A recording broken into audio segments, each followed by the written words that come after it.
Good morning, everybody. Joe Martin Metalhead here. Hope you're going well. Today is a very significant day. It is, well, the 6th of the 6th, 2022, so International Slayer Day. So, if you have a baby born on this day, it's got the mark of the devil. But just you wait until it's 6th of the 6th, 2026. Now today, I've just got an email from the good people at MyHeritage, and they have got my DNA results. I was not expecting my DNA results for another week. I already marked it on my calendar that I was going to get it between the 13th and the 20th. That's what they said on the computer systems. But it has been a really quick process. I ordered the kit 3rd of May. It got to my house on the 14th of May. I sent it on that very exact day. It took only a week to get to their lab in Texas, and it's finally here. Now, I'm not looked at my results. I don't know anything. I haven't touched it. I know that there is an email in my inbox that says my results are ready. I haven't clicked it.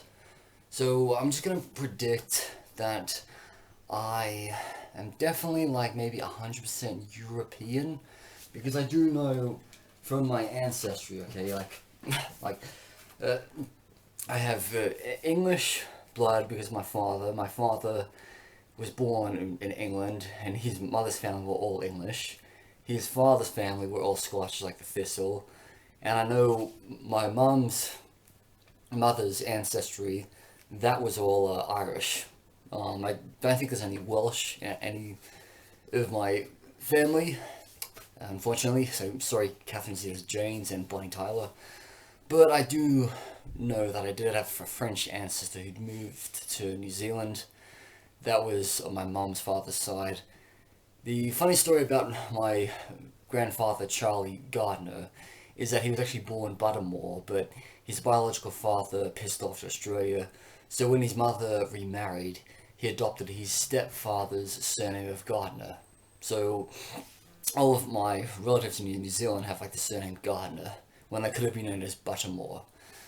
I would like to believe that I might have a bit of Jewish blood in me, because I've always had an interest in Jewish history. Like, my father told me a lot about the history of the Jews. He told me how far they went in the world. He said, "Oh Martin, when the Spanish Inquisition happened, all the Jews, they went to the New World. They went to Suriname, they went to the Americas, and they went to as far as Egypt, Syria, Palestine, and Turkey, and they were still did well."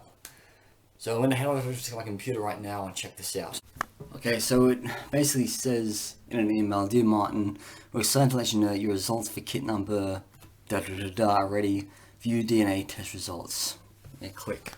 So here we are, Martin, ready to explore your ethnicity. Let's go. Make sure I turn this to full volume. You don't need to know about my UTR, because I was just looking at some business stuff. Alright, let's go.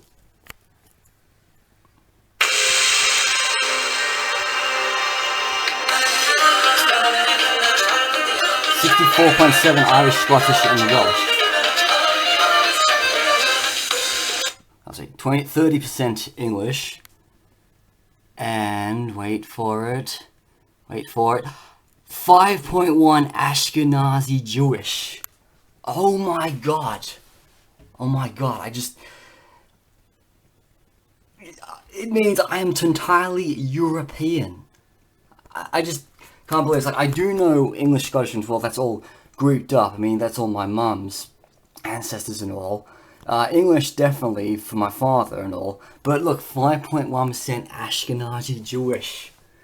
Look at that. I mean, no wonder I've always had an interest in Judaism and all. I mean, I got this kipper. I bought this kipper in Stamford Hill a couple of years ago, and every time I go visit Joan Collins' father's grave or Mark Bold, and I put my kipper on, I wash my hands like in the typical Jewish way, and I go like lay a stone there. I just can't believe it. Wow. But in retrospective, I am 100% European blood, no Australian or New Zealand indigenous. So thank you to the people at My Heritage DNA. Alright, so I just got off the phone to my mum in Australia, and she was like a bit surprised that I had like just like 5% Ashkenazi Jewish. But she knew well about the Irish, Scottish and Welsh, but the surprise is like no French, because she did have a French grandmother, but I guess that's like all Celtic, like Irish, Scottish, Welsh, and a little bit of Brittany. So I mean, maybe my great-great-great-grandmother came from Brittany. Additional genetic groups: Netherlands, German, and England. Yeah, yeah. Can't. So yeah, I can't seem to figure out like uh, why I've got 5% Ashkenazi Jewish. It's like Ashkenazi Jews in Northern Europe, in Netherlands, Germany, England are in some descent in Northeast United States and all, which is so. Let's click on the Irish, Scottish, and Welsh. It says UK and Ireland, English, Scottish, and some Irish in the United Kingdom, and some Ireland, and the sense in Canada, Ontario, the United States, Australia, and New Zealand. So yeah, that's typical because my mum's family from New Zealand are all Irish. Your DNA matches with this ethnicity of all these people. The Ashkenazim and other Jewish diaspora who traced their communal origins to Germany or France and later to eastward migration. So I always remember like Ashkenazi Jewish was always like Eastern European, and like they all spread out through other countries, and I mean there's different group. All.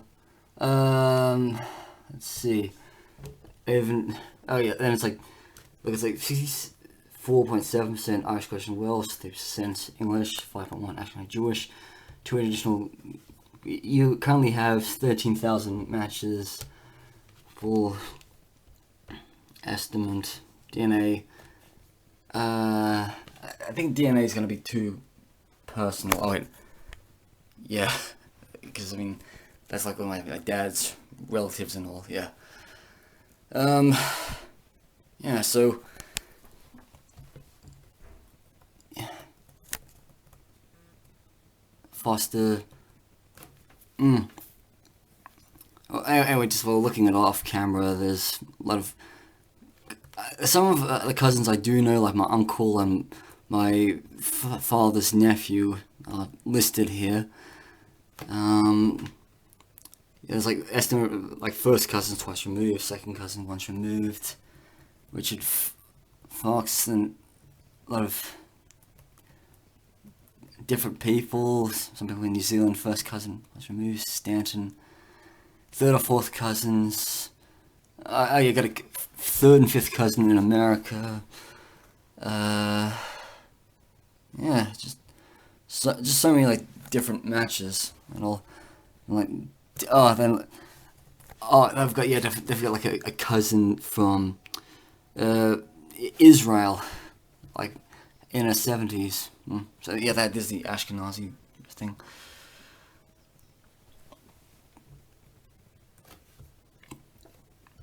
Yeah, so that pretty much is about it. I just can't believe I have like 5% Ashkenazi Jewish blood.